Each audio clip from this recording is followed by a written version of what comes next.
Hello বন্ধুরা, আজ আপনাদের দেখাবো আমার বাগানের একটি স্নেক প্ল্যান্ট। এই স্নেক প্ল্যান্টটি অতি সহজেই আপনারা তৈরি করতে পারবেন এবং এর থেকে প্রচুর পরিমাণ গাছ আপনি তৈরি করতে পারবেন।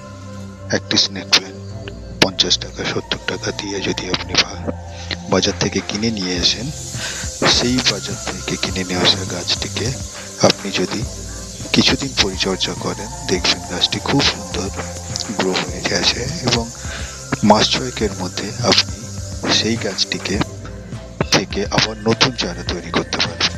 এইভাবে একটা একটা করে গাছকে যদি আপনি অন্য অন্য পটে একে বিস্তারিত করেন, দেখবেন আপনার বাগান কিছুদিনের মধ্যে স্নেক প্ল্যান্টে ভরে গেছে।